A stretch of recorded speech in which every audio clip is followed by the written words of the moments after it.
For today's little adventure, we're going to be building the Botanical Collection Tiny Plants Icons, set number 10329, and it looks really nifty. So as you all know, I've told you this before, plants come to my house to die, so having Lego plants is kind of the best way for me to work with this stuff, because I love flowers and plants, but they like to die at my house. So anyways, alright, let's look at the Tiny Botanical Collection.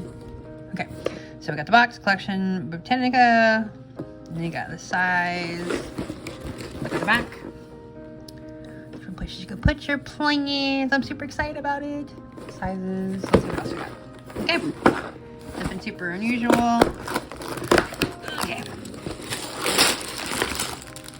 We got our bags. Alright, so we've got 3 booklets.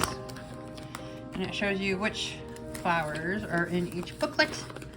So that's kind of fun. So let's get started. All right, so we have the first book with the first 3 flowers. Kind of read our book. Cultivate your creative thumb. These humble but prolific terracotta pots are the latest addition to our Lego Botanical Collection. 3 groups of iconic and exotic plants miniaturized to bring classic Lego charm to your home.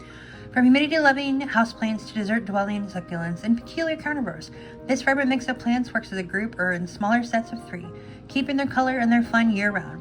With the instructions created to make it easy for you to invite friends or loved ones to join, we hope you'll enjoy your conservatory together. Tropical rainforest, so we're going to do the tropical plants first. Cover only around 6% of the Earth's surface, yet they are home to nearly 2/3 of all plant species, including plants with medicinal properties used in the treatment of a variety of illnesses. That warm, humid conditions allow thousands of vibrant, lush flowers, trees, and bushes to thrive and serve as shelter and nourishment for animals and humans alike. So we have the false shamrock, a perennial plant native to Argentina, Bolivia, and Brazil. We have the jade plant, a large succulent native to South Africa and Mozambique. Can't pronounce it, sorry guys. The lace leaf flower plants native to Colombia and Ecuador. So I'm kind of excited to make these. All right, so here we go.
So we finished the first 3 plants. So we have the false shamrock in its little pot. Okay, so at a glance, the false shamrock could be taken for a large group of butterflies. So what better way to capture this plant's iconic look than by using Lego butterflies in a brand new color. So this is the first time they've used purple for the butterflies, so that's pretty cool. So if you don't want to make this little potted plant, you could just use these as something else in your dioramas that you make. All right. And then we have our jade plant. And in their little thing they say, extra, extra, read all about it. So the flat cap is a new color, and to replicate the thick leaves of the jade plant. This flat cap was used in the Lego minifigure for the newspaper kit. So that's kind of cool. They just changed it to green, so I like that. And then our last plant from this set is the lace leaf. Okay. So lace leaves are susceptible to pests like aphids and spider mites. So having a hungry ladybug, which you can see in the bottom of my plant, there was an extra, so I put 2 in there. and help keep your plant healthy. So I kind of like when they do that. All right, so you may also know the lace leaf plant by one of its many other names. For example, the flamingo flower or the painter's palette. So they said they love the abundance of the alliteration here. See, they use a clamshell for the leaf, for the lace leaf plant, which I think is really interesting. And I love how they have the little one here. And I love the color for that one. I love all three of these. These are so cute and adorable. They'll be going on one of my shelves. All right, so on to our next three. So for the second group, we are going to have the Venus flytrap, the red sundew, and the yellow pitcher plant. These plants are the carnivorous plants. These plants have developed the most cunning ways to lure in and trap their prey, with snares, pitfalls, adhesives, snap traps, and other curious contraptions. These captivating creations almost seem like hybrids between flora and fauna. Over 600 different known species can gobble up a veritable buffet of gullible animals, from insects and larvae to crustaceans and even smaller mammals. All right, so we're gonna build these three. Kind of excited.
Finished our Venus flytrap, our red sundew, and our yellow pitcher plant. So with the Venus flytrap, this piece right here, they've used for the frosting on cakes, but it's the jaws as a flytrap. Chop, chop, chop, chop, chop. I kind of wish they would have put a little bug inside. That would have been so cool. I may have to use one of my extra ladybugs and stick it in there. So you got that, and then you have the red sundew plant. So for this one, the carnivorous plant uses thousands of tiny hairs, each tipped with a bead of sticky liquid to trap its prey. Once each is stuck in the leaves, they will curl inwards around the unsuspecting little bug. You guys can't see it. So for this one, so pink conflicts make the leaves on the sundew flower, a first in this color. So these here are what they use for the shoulder pads for like captains and stuff like that in the Lego Fit world. So you can make a pink captain if you want to. Okay. So there are little hairbrushes used for the plants here, and I think that's just because it works better for what it looks like. So if you look at, this is a plant here. And then the Lego one, so this part is the tip. So if you look here, the brushes are the parts down here, and then you can't really see real, but I'm sure there's a better picture of that where you can see it and where it traps it in. Anyway, so there's that one, and then we've got the yellow pitcher plant, which makes sense because it looks like a pitcher. Like I kind of see that. So the pitcher plants use an explorer helmet in bright green.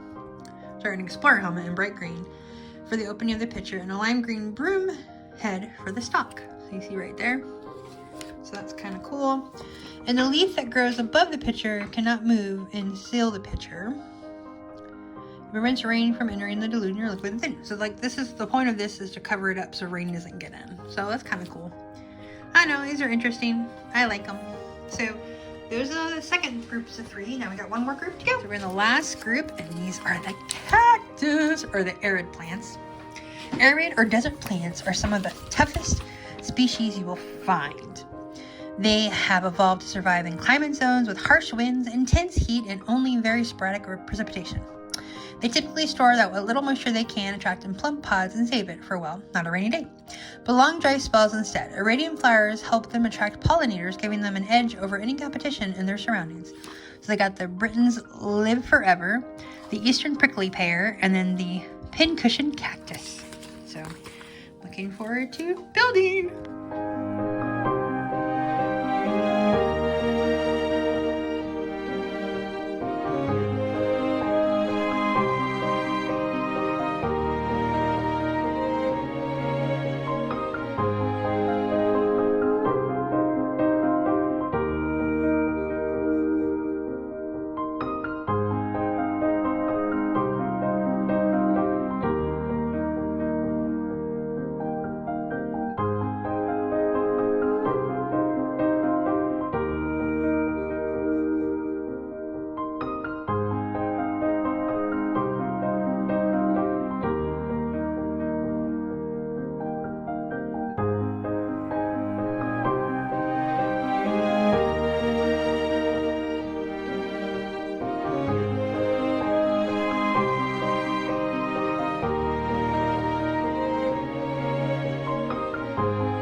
The third set.